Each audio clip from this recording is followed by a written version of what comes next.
పౌర్ణమే ఇట్రా అమ్మా. ఏంటి నాన్నగారు? ఈ స్తంభం నుంచి ఏం వినిపిస్తుందో చూడు.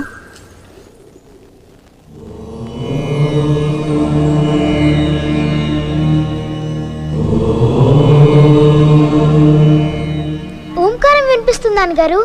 ఇదేంటి? ఇది మామూలు గుడి కాదమ్మా. సాక్షాత్తు పార్వతీదేవి పరమేశ్వరుని ప్రసన్నం చేసుకోవడానికి నాట్యం చేసిన పుణ్యస్థలం.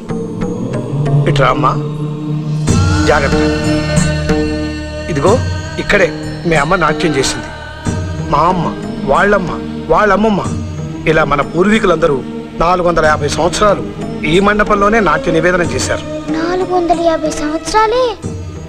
అవునమ్మా, 450 సంవత్సరాల క్రితం ఈ ప్రాంతంలో భయంకరమైన కరువు వచ్చిందట. దానికి భయపడి జనమంతా ఊళ్ళు వదిలిపెట్టి వలసపోదామనుకున్నారు.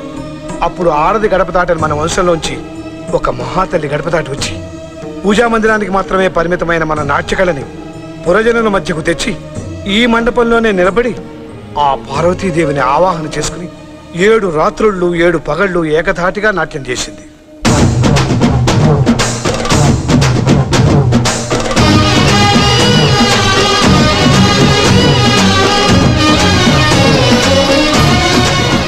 ఊళ్ళు వదిలి వెళ్ళిపోతున్న చుట్టుపక్కల గ్రామస్తులు తన కోసం కాక జనం కోసం అవిచ్ఛిన్నంగా ఆత్మసమర్పణ నాట్యం చేస్తున్న ఆ తల్లి కష్టం చూసి చెలించిపోయి అరచేతుల్లో కర్పూర దీపాలు వెలిగించుకుని హరహర మహాదేవ శంభో శంకర్ అంటూ రాత్రింపగళ్ళు ప్రార్థించారట.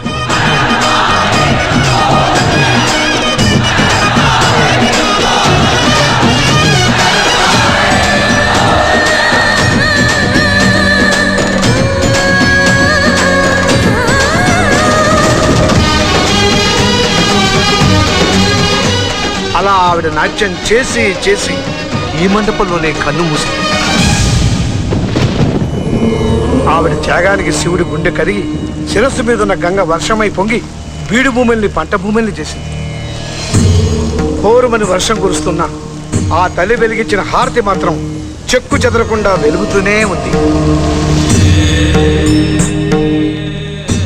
అప్పటి నుంచి 12 ఏళ్లకు ఒకసారి వచ్చే పుష్కర పౌర్ణమి రోజున మన కుటుంబంలో ఒకరు ఈ మహామండపంలో నాట్య నివేదన చేయాలని చనిపోతూ ఆ మహాతల్లి ఆన తీసుకుంది.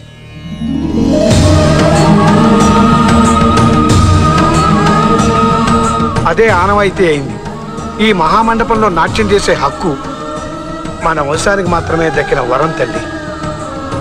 10 ఏళ్ల తర్వాత రాబోయే పుష్కర పౌర్ణమి రోజున ఇక్కడ నాట్య నివేదన చేయాల్సింది నువ్వే తల్లి.